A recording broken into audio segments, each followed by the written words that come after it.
함께 나눌 말씀 요한복음 6장입니다. 요한복음 6장 51절에서 59절입니다.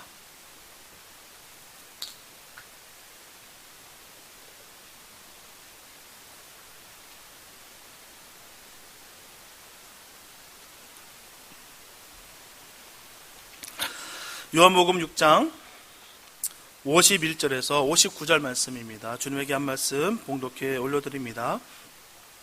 나는 하늘로서 내려온 산떡이니 사람이 이 떡을 먹으면 영생하리라. 나의 줄 떡은 곧 세상의 생명을 위한 내 살이로라 하시니라.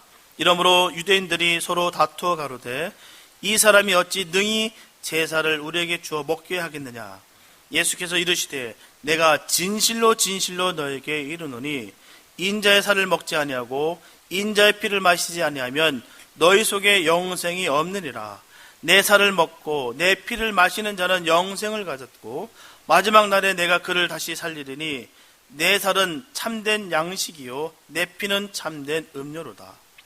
내 살을 먹고 내 피를 마시는 자는 내 안에 거하고 나도 그 안에 거하나니 살아계신 아버지께서 나를 보내심에 내가 아버지로 인하여 사는 것 같이 나를 먹는 그 사람도 나로 인하여 살리라. 이것은 하늘에서 내려온 떡이니 조상들이 먹고도 죽은 그것과 같이 아니하여 이 떡을 먹는 자는 영원히 살리라. 이 말씀은 예수께서 가버나움 회당에서 가르치실 때에 하셨느니라. 아멘. 사람들은 모두 행복한 삶을 살기 원합니다. 그래서 그것을 위해서 부단하게 노력을 해요. 하지만 그렇게 노력하는 것에 비해서 자신의 기대하는 성과에 못 미치게 된다면 힘들어하며 살아가고 있습니다. 성 어거스틴은 오랜 세월 행복을 찾아 방황하다가 마침내 그것을 발견하고는 고백록에 이렇게 기록되어 있다는 것이죠. 왜 사람들이 행복하지 못합니까? 그것은 사람들이 그들을 행복하게 해주는 진리는 희미하게 기억하고 있는데 그들을 불행하게 해주는 여러 가지 잡다한 일에는 지나친 관심을 가지고 있기 때문입니다. 이처럼 우리는 행복하게 만드는 진리가 있는데도 불구하고 이것을 희미하게 기억하고 있다. 그렇게 지금 어거스틴은 전하고 있습니다. 우리를 불행하게 만드는 잡다한 일들은 목숨처럼 붙들고 있는데 정말 진리가 되는 그 말씀은 우리가 희미하게 여기고 있다는 것이죠. 그렇기 때문에 우리가 행복할 수 없으며 우리가 불행할 수밖에 없다는 것입니다. 그 이유가 거기 있다는 것이에요. 우리가 잘못된 것을 우리가 부여잡고 있을 때 그 결과는 비참하다라는 것입니다. 오늘 본문에서 주님은 물질적 떡을 바르고 자신을 따르는 이 군중들에게 전하십니다. 하늘의 떡을 믿음으로 받아 먹으라 하셨습니다. 진리를 붙잡으라고 말씀하시는 것이에요. 다른 것 붙잡지 말고 진리를 붙잡아야 너희들이 정말 복이 임하며 너희가 정말 영원한 생명을 얻을 수가 있다라고 주님은 전하시고 있는 것입니다. 그리고 주님은 본문에서 그 떡의 성질을 또한 설명하셨어요. 예수님은 기독교 신앙이라는 것은 육체로 현현하신 바로 하나님의 피와 살에 참여하는 생명적인 차원이 되어야 된다라고 말씀하십니다. 오늘 본문을 통해서 진리를 붙잡아야 하는 우리의 신앙의 본질에 대해 나누면서 은혜를 나누고 합니다. 첫째, 예수님의 살과 피의 의미를 우리가 바로 알아야 돼요. 오늘 본문에 보면 믿음이라고 하는 것은 생명의 뜻인 생명의 떡이신 예수님을 먹는 것이다 라고 전하고 있습니다. 다른 게 아니에요. 바로 예수님의 말씀하신 그 생명의 떡을 먹는 자가 바로 믿는 것이다, 믿음이다 라고 전하고 계세요. 근데 문제는요, 이런 주님의 설명에 대해서 유대인들을 포함한 헬라인들은 무슨 말씀인지 모르겠다는 것이죠. 살을 먹으라니, 피를 마시라니, 뭐야? 식인종이야? 뭐야? 뭘 먹으라는 거야? 뭔 떡이야? 무슨 말인지 모르겠다는 것이죠. 왜냐하면 그 당시 유대인이나 헬라인들은 자신들이 갖고 있었던 그런 예수님을 불신할 만한 그런 세계관이 뚜렷했다라는 것입니다. 사실 나의 살을 먹으라 라는 말은 유대인들 입장에서는 그래도 이해할 만한 그런 비유입니다. 왜냐하면 그 당시에 랍비들도 비유의 말씀을 많이 전했어요. 율법은 바로 하나님의 살이다라고 전했습니다. 그런데도 불구하고 진리신 예수님의 말씀이 받아들이지 않는다는 것은 결국 그겁니다. 미워하는 자들이라든지 무시하는 자들에게 있어서는 어떤 진리가 선포된다 할지라도 그 말씀이 들려지지 않는다는 것이죠. 예수님은 바로 선포하고 바로 전했는데도 불구하고 그 말이 믿겨지지 않는다는 겁니다. 그렇다면 주님의 그 상징적 비유의 의미는 무엇이겠습니까? 우리가 그 뜻을 우리가 바로 새겨들 줄 믿습니다. 첫째, 인자살의 비유에 대해 우리가 살펴볼 필요가 있습니다. 이 인자살에 대해서 그 당시 유대 종교와 이 그리스 철학적 가치의 배경을 살펴본다면 그 의미를 우리가 분명히 알 수가 있어요. 당시 유대인들은 구약에 예언된 그 인간의 모습으로 현현하실 하나님의 사자인 그 인자를 대망하고 있었습니다. 그 인자를 갈망하고 있었어요. 다니엘서 7장 13절 말씀 보게 되면 내가 또 밤 이상 중에 보았는데 인자 같은 이가 하늘 구름을 타고 와서 옛적부터 항상 계신 자에게 나와 그 앞에 인도되매라는 것이죠. 여기서 인자는 곧 메시아를 가리킵니다. 그는 사람의 모습으로 보이지만 구름을 타고 오시는 거룩한 하나님의 아들이에요. 유대인들은 다니엘의 그 예언은 그 인자를 너무나도 갈망했습니다. 하늘로부터 구름을 타고 내려오실 그분을 찾고 계셨다는 겁니다. 외세의 잦은 침략으로 말미암아 너무너무 지쳐 있었어요. 유대인들은요. 이젠 지긋지긋합니다. 이 식민지 생활이 넌돌머리가 나요. 눌리고 주권도 없고 나라도 없고 떳떳하게 나의 하나님을 선포할 수도 없고, 그래서 그분이 그 인자가 오셔야지만이 이 모든 것이 다 해결될 것이다 라고 그들은 철두철미하게 믿고 있었습니다. 왜요? 아무런 희망이 없었기 때문입니다. 나라를 보더라도 민족을 보더라도 사람을 보더라도 아무런 희망이 없어요. 철저하게 무너졌기 때문입니다. 그래서 하나님이 이곳에 오셔서 이 땅을 온전히 뒤엎으시며 의와 공평과 평화와 부요가 넘치는 그 새 예루살렘으로 바뀔 수 있을 것이다. 오직 주님만이 그 인자가 할 수 있을 것이다 라고 그들은 그렇게 믿고 있었습니다. 그래서 물리적 권세를 소유한 그 인자와 같은 구세주가 오셔서 물질적 그 행복과 평화와 승리가 넘치는 이스라엘을 건설할 것을 기대하는 것이에요. 그러므로 그들이 볼 때 일개 목수의 아들인 예수 인간인 그들이 보기에는 너무나도 초라했다는 것이죠. 나는 생명의 떡이니 나를 믿는 자는 영생을 얻으리라 하는 그 말이 그들은 도저히 믿겨지지가 않는 거예요. 왜? 그들은 너무 잘 알거든요. 나사렛에서 무슨 선한 것이 나겠느냐라고 했던 그런 고정관념들과 더불어 그들은 예수님의 그 요셉의 아들인 걸 너무너무 잘 알고 있습니다. 가난했던 그 목수의 아들이었던 그 예수가 어떻게 우리를 이곳에서 빼낼 수가 있겠느냐. 하늘에서 내려온 그분이만이 할 수 있는 일을 어떻게 저 예수, 가난한 저 목수의 아들 예수가 어떻게 그걸 할 수가 있겠느냐라는 것이죠. 도저히 받아들일 수가 없는 겁니다. 자기가 지금까지 믿고 있었던 그 모든 개념이 틀리다는 거예요. 하늘로 구름을 타고 오실 그분을 기다렸는데 갑자기 내 살을 먹으라니 그들은 믿고 싶지도 않았다는 것입니다. 그냥 떡만 달라는 거예요. 잘 먹고 잘 사는 것만 해결해 달라는 것입니다. 그리고 그리스의 극단적 이원론 세계관을 가진 이방인들, 바로 헬라 사람들은 예수님을 불신했습니다. 선하고 거룩하신 신이 어떻게 더럽고 악한 이 세상에 인간으로 오실 수가 있느냐라는 것이죠. 어떻게 힘없는 인간으로 올 수 있겠느냐. 어떻게 신이 나면서 인간을 굴복시키고 복종시켜야 되는 것이지 어떻게 인간들 앞에서 철저하게 버림을 받고 죽을 수가 있겠느냐. 어떻게 저 사람이 신이 될 수 있겠느냐. 저 사람이 어떻게 하나님이 될 수 있겠느냐라고 그들은 생각했다는 것입니다. 그런 자신의 세계관으로 볼 때 예수님을 인자로 여길 수가 없다는 것이죠. 고린도전서 1장 23절의 말씀 보게 되면 우리는 십자가에 못 박힌 그리스도를 전하니 유대인에게는 거리끼는 것이요 이방인에게는 미련한 것이로되. 헬라인은 영지주의 사상이 심취되어 있었어요. 영지주의요.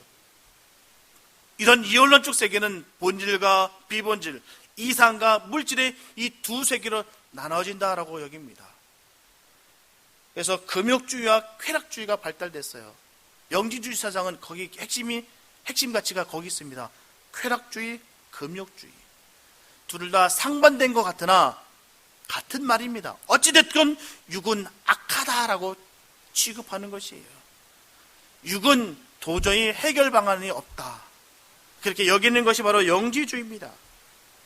그래서 로고스의 세계와 악하고 더러운 이 세계는 절대로 만날 수가 없다라는 것이죠. 하나가 될 수가 없다라고 여깁니다.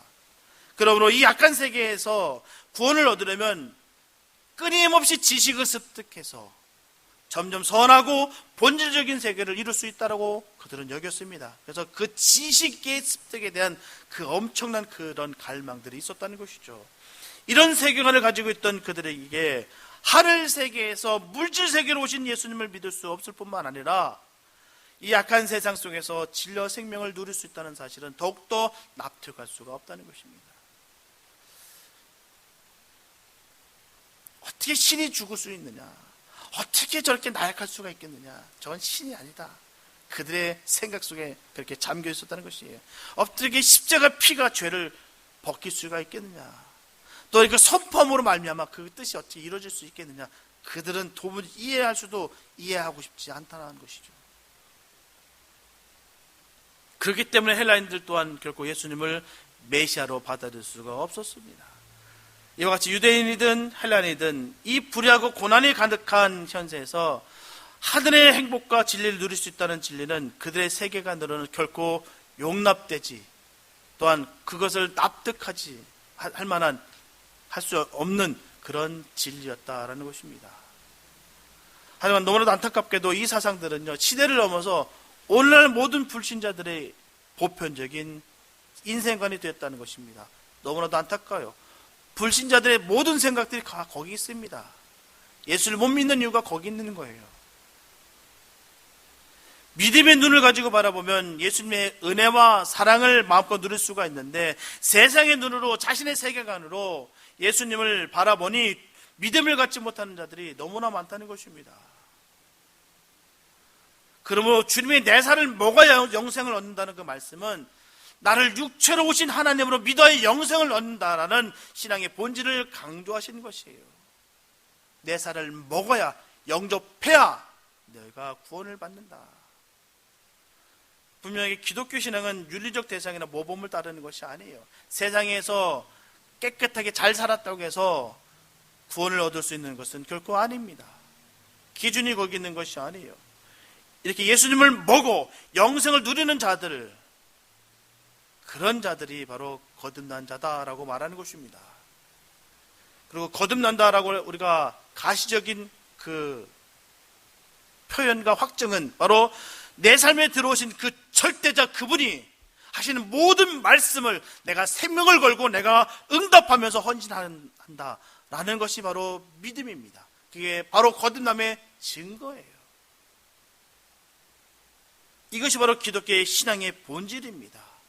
그분을 나의 구주로 여기며 주님께서 주시는 모든 말씀을 내가 생명을 다해 믿는 것, 전하는 것, 행하는 것, 이게 바로 믿음이라는 것이죠. 로마서 12장 1절의 말씀 보게 되면 너희 몸을 하나님이 기뻐하시는 거룩한 산제사로 드리라. 이는 너희의 드릴 영적 예배니라. 이렇게 하나님을 믿는 우리가 되었다면 우리가 해야 될 것이 있다라는 것이죠. 그것은 바로 우리 몸을 거룩한 산제사로 드리라는 것입니다. 그것이 바로 영적 예배라고 하시는 것이에요. 하나님을 예배한다는 말은 바로 그분에게 최상의 가치를 드리는 것이 바로 영적 예배입니다. 그게 바로 예배예요. 주님의 살을 먹은 사람에게 있어서 가장 중요한 증거가 바로 하나님을 진정으로 예배드리는 사람입니다. 여기서 영적 예배는 하나님께 화려한 미사고로 기도를 잘하는 걸 말하는 것이 아니에요. 또한 장엄한 의식을 드리는 것도 아닙니다. 물론 예배 요소에 있어서 기도와 의식은 너무너무도 중요한 것이에요. 중요합니다. 중요치 않다는 것이 아니에요. 너무너무 중요합니다. 정말 제어할 수 없습니다. 그러나 진정한 예배, 영적 예배는 하나님께 자신의 몸을 드리는 거예요. 그래서 몸을 드린다는 것은 우리 자신을 주님께 드려서 주님이 쓰시는 영적 도구가 된다는 말입니다. 우리 몸은 결코 육체의 정욕을 위한 도구가 아니에요. 주님을 섬기는 의의 도구가 되어야 될 줄로 믿습니다. 우리의 몸은 교회 안에서만 주님의 것이 아니에요. 우리의 삶의 터전에서 그리고 어디서든지 우리의 몸은 하나님의 영광을 드러낼 때 그것이 곧 우리 자신의 삶을 드리는 예배가 되는 것입니다. 삶이 예배가 되어야 되고요, 예배가 삶이 되어야 되는 것입니다. 우리는 그냥 살아가는 것이 아닙니다. 대충 그냥 그날 그턱 그렇게 살아가는 것이 아니에요. 매일매일 순간순간이 하나님과 함께하는 그런 예배된 삶을 살아가야 되는 것입니다. 왜요? 우리가 그 살을 먹었기 때문에, 우리가 주님을 영접했기 때문입니다. 수많은 사람들이 많아요. 예수님 말씀 못 들어본 사람 어디 있겠어요? 그러나 너무나도 감사한 것은 우리가 그 살을 먹었다는 게 감사한 거예요. 아무리 떡을 준다고 해서, 아무리 살을 준다고 하고, 아무리 피가 참된 음료라고 해서 전해준다 할지라도 그것을 먹을 수 있고 마실 수 있는 사람이 극히 적더라는 것이죠. 먹은 복이 얼마나 큰지 모릅니다. 안다라고 하면 우리는 우리의 삶이 예배가 되어야 될 줄 믿습니다. 우리 모두 그런 예배자 되길 원합니다. 예수님은 그런 예배자에게 관심이 있으시고요, 그런 예배자에게 한없는 축복을 넘치게 부어주십니다. 둘째, 인재 피해 비율을 우리가 살펴볼 필요가 있습니다. 이 말씀은 불의한 인간이 거룩한 하나님과 교제하는 것이 신앙이라면 그 교제에는 조건이 있다는 것이죠. 바로 피해 제사로서 죄를 속죄해야 된다는 것입니다. 이 속죄의 개념을 유대인은 성전의 동물 제사로 이행해 왔어요. 유대인들은 제사를 지내기 위해서 성전에 갔습니다. 그리고 그 성전 안에는 지성소가 있어요. 그리고 지성소 안에는 법궤가 있습니다. 그리고 그 법궤를 덮는 덮궤를 속죄사라고 합니다. 또한 시은좌라고 하는데요, 말 그대로 은혜를 베푸는 자리라는 뜻입니다. 유대인들은 자신의 죄를 속죄하기 위해서 대속죄일에 대제사장 단 한 명만이 그 희생제물의 피를 들고 들어가 지성소에 들어가서 속죄소 위와 앞에 그 피를 뿌림으로 말미암아 이스라엘의 죄를 속하였습니다. 그래서 이곳은 인간의 죄를 용서해 주는 장소, 화목의 자리를 의미하는 것입니다. 출애굽기 25장 10절부터 22절의 말씀을 우리가 짧게 정리하게 된다면, 그들은 조각목으로 궤를 짓되 정금으로 그것을 싸되 그 안팎을 싸고 내가 내게 줄 증거판을 궤 속에 둘지며 정금으로 속죄소를 만들되 속죄소를 궤 위에 얹고 내가 내게 줄 증거판을 궤 속에 넣으라. 거기서 내가 너와 만난다 라고 말씀하셨어요. 그 법궤 그 안에는 바로 모세가 하나님으로부터 받은 그 십계명에 기록된 돌판 2개가 들어있습니다. 그 외에도 만나를 담은 금 항아리와 또한 아론의 쌍난 지팡이가 들어있습니다. 이런 율법을 대표하는 물건이 들어있는 그 법궤의 뚜껑인 속죄소 위에 피를 뿌린다는 것은 시은소의 언약궤 뚜껑이 계명을 지키지 못하는 사람들의 죄를 가려주었다라는 것입니다. 그리고 죄의 문제가 해결되면 하나님과 인간 사이의 화목의 관계가 회복되었다라는 것입니다. 그들은 하나님과의 화목한 관계를 회복한 후에야 하나님께서 임재하시는 영광을 볼 수가 있다는 것이죠. 그냥 보는 것이 아닙니다. 이 죄 회복이 있을 때 이루어지는 것이에요. 그러므로 이 속죄소는 하나님의 보좌여 언약 백성들의 만남의 장소였다는 것입니다. 이것은 또한 십자가에서 화목제물이 되신 바로 예수님을 상징하는 것이에요. 로마서 3장 25절 말씀 보게 되면 이 예수를 하나님이 그의 피로 인하여 믿음으로 말미암는 화목제물을 세우셨으니 이는 하나님께서 이 길이 참으시는 중에 전에 지은 죄를 관가하심으로 자기의 의로우심을 나타내려 하심이니라 라고 분명 말씀하고 있습니다. 관과하심이다 라는 뜻은요, 이 원어적인 의미가 유월되다 라는 뜻입니다. 바로 유월전에 문설주에 피를 발라서 유월했던 것처럼 그 죄를 유월하겠다, 관과하겠다 라고 말씀하시는 것이에요. 예수의 피의 능력으로 말미암아 말입니다. 이처럼 피의 역사가 없이는 생명으로 구원을 이룰 수가 없다는 것이에요. 예수님이 오시기까지는 대제사장 외에는 갈 수 없었던 이 시온소가 예수님의 은혜로 말미암아 누구나 담대하게 이제는 주님께 나아갈 수 있게 되었다라는 것입니다. 얼마나 감사한지요. 히브리서 9장 11절과 12절 말씀 보게 되면 그리스도께서 장래 좋은 일의 대제사장으로 오사 손으로 짓지 아니한 곧 이 창조에 속하지 아니한 더 크고 온전한 장막으로 말미암아 염소와 송아지의 피로 아니하고 오직 자기 피로 영원한 속죄를 이루사 단번에 성소에 들어가셨느니라. 분명하게 죄사함은 피 흘림이 이루어져야 될 줄 믿습니다. 인간의 죄가 용서되기 위해서는 반드시 피가 흘려져야 되는 것이에요. 그 이유가 명확합니다. 바로 죄의 삭은 사망이기 때문이에요. 예수님께서 우리를 대신해서 죽으시고요, 피를 흘려주심으로 말미암아 우리가 하나님과 화목하게 된 것입니다. 그로 말미암아 우리가 영생을 얻게 된 것입니다. 지금까지 유대인들은 하늘나라 가는 길은 딱 한 가지밖에 없었어요. 바로 율법을 다 지켜야 바로 하늘나라 간다라고 그들은 믿고 있었습니다. 하지만 문제는 율법이라는 것이 완벽한 선을 요구하고 있다는 것이죠. 완벽한 선. 만약에 복을 받으려면 죄를 하나도 짓지 아니하고 완벽하게 선을 이뤄야 된다는 것입니다. 문제는 수많은 법들 가운데 하나라도, 한 번이라도 어기면 저주를 받는다는 것이에요. 그 이유가 선에 이르는 것에 실패하고 악에 빠졌기 때문입니다. 한 가지 실수한 것이 바로 악에 빠졌다 여기는 것이에요. 그래서 성경은 율법이 하나라도 어기면 모든 율법을 어긴 것 같다라고 전하고 있습니다. 그 당시 때 유대인들의 보편적 가치였다는 것이죠. 그래서 야고보서 사도는 야고보서 2장 10절에서 분명히 그때 그 유대인들의 핵심, 그 당시 보편적 가치를 분명히 전하기를 누구든지 온 율법을 지키다가 그 하나에 거치면 모두 범한 자가 되나니, 그 당시에 유대인들이 갖고 있었던 보편적인 가치였습니다. 그렇지만 이 세상에서 성경에 기록된 율법들을 단 한 번도 어기지 않고 다 지킬 수 있는 사람이 있다 없다? 없습니다. 어느 누구도 없습니다. 율법을 완벽하게 지킬 수 있는 사람은 없어요. 더군다나 장래 유전이 생겨서요, 더더욱 지킬 수가 없게 만들어놨어요.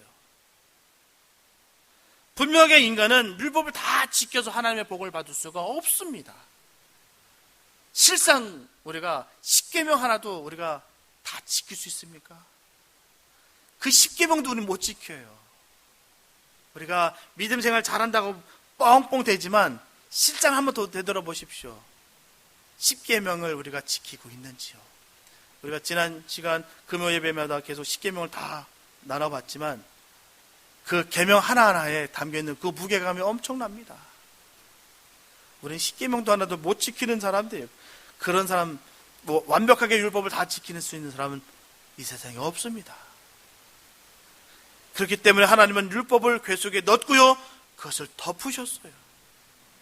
그리고 시온소에 피를 뿌림으로 말미암아 은혜를 우리에게 베풀어 주셨습니다. 그리고 예수님이 희생 제물이 되셔서 자신의 피를 뿌려 영원한 속죄를 이루신 후에는 더 이상 속죄의 제사를 드려야 할 일이 없게 하셨어요. 영원한 속죄가 이루어졌기 때문에 1년에 한 차례씩 휘장을 젖히고 들어가 제사를 드리던 그 시대가 완전히 끝이 났습니다. 때문에 언제든지 지성소에 들어갈 수 있는 길이 활짝 열렸다는 것이죠. 얼마나 감사한지요. 하나님을 바로 우리가 전에 가서 배울 수 있게 되면 얼마나 감사한지 모릅니다. 우리가 이것을 인정치 않는 것이 불신이에요. 주님의 몸을 찢으시고 휘장을 찢으셨습니다. 우리가 성전이 된 것이에요. 얼마나 감사한지요. 주님이 내 안에 들어오셨다는 것이에요. 내 안에 거하신다는 것입니다. 왜요? 우리가 주님의 그 물과 우리 주님의 그 몸과 그 피를 우리가 마심으로 먹고 마심으로 말미암아 우리가 영생을 얻게 되었다는 것입니다. 우리가 믿음 생활 많이 한다고 해서 오래 했다고 해서 영생을 얻었다라고 우리가 생각할 수 있는 것이 아닙니다. 내 안에 생명이 있어야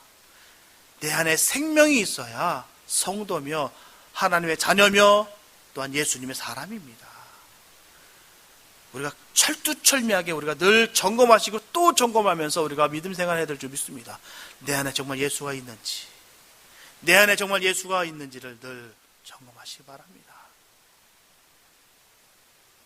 분명히 신앙이라고 하는 것은요, 바로 나의 유일한 속죄자이신 그리스도의 대속의 은혜에 매일매일 참여하는 것이에요. 주님의 손과 발에 나의 손과 발을 포개는 것입니다.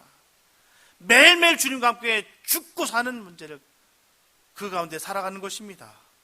나 옛사람은 완벽하게 죽어야 되는 것이고요, 내 속사람은 살아야 되는 것입니다.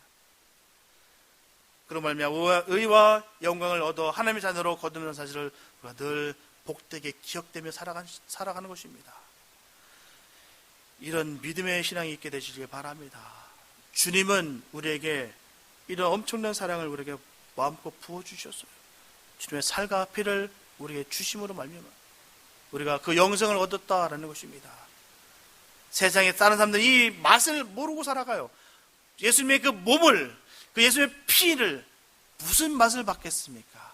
맛을 못 봤으니 식인종인 거 아니야? 이게 무슨 말이야? 무슨 떡이야? 하늘에서 내는 떡이 무슨 말이야? 라고 우왕좌왕했던 그 군중들과 뭐가 다르겠습니까? 우리가 주님과 늘 연합된 복된 삶을 살아야 될 줄 믿습니다. 우리가 주님의 살과 떡을 먹었던 그 삶의 현장 속에서 늘 주님을 기억하는 역사가 있게 되시기 바랍니다. 본문 53절부터 55절 말씀 보게 되면 예수께서 이르시되 내가 진실로 너에게 이르노니 인자의 살을 먹지 아니하고 인자의 피를 마시지 아니하면 너희 속에 생명이 없느니라.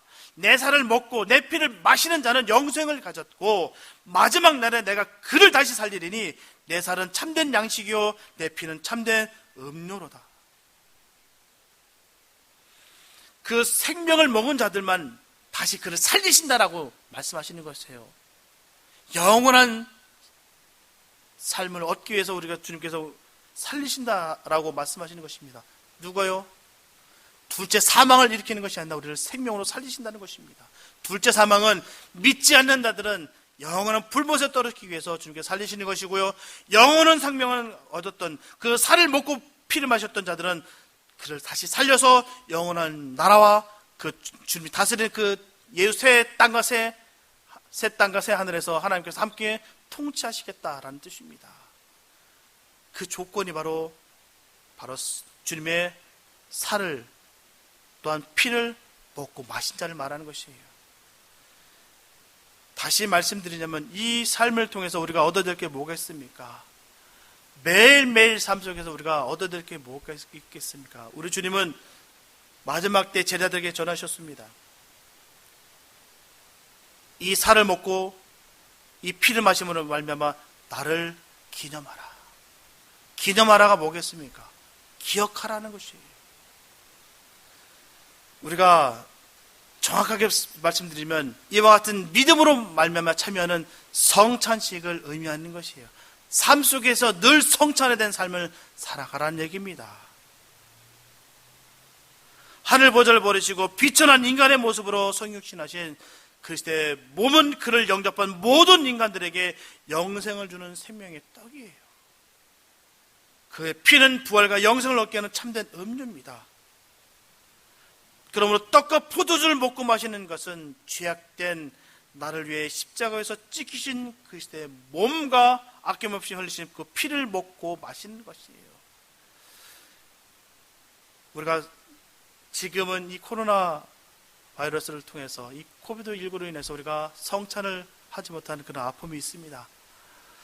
곧 그런 날이 오기를 소망합니다. 우리가 성찬화된 그 의미는 바로 거기에 있는 것이에요. 주님이 살과 피를 먹음으로 말미암아, 그 기념함으로 말미암아 우리가 주님의 크신 그 사랑을, 그 배려를 우리가 깨닫는 것이에요. 그런데 우리가 단순하게 형식에만, 우리가 또한 거기 의식에만 우리가 묶여 있다고 한다면 그 성찬의 의미는 우리에게 무색한 것입니다. 고린도전서 11장 26절을 보게 되면 너희가 이 떡을 먹으며 이 잔을 마실 때마다 주의 죽으심 오실 때까지 전하는 것이니라 라고 되어 있습니다. 성도는 예수님께서 죄 많은 우리를 위해서 죽으셨다는 것을 기억하는 것뿐만 아니라 주님의 죽으심을 전파하는 것입니다. 왜 죽으셨는가를 우리는 명확하게 알기에 그 죽음을 전파하는 거예요. 우리를 위해서 희생하셨고요, 그 몸과 그 모든 피를 다 내어주셨던 그 주님의 그 사랑을 우리가 알기에 전하는 것이에요. 믿음이라는 것이요, 단순히 아는 것에 멈추면 아무 소용이 없습니다. 마찬가지예요.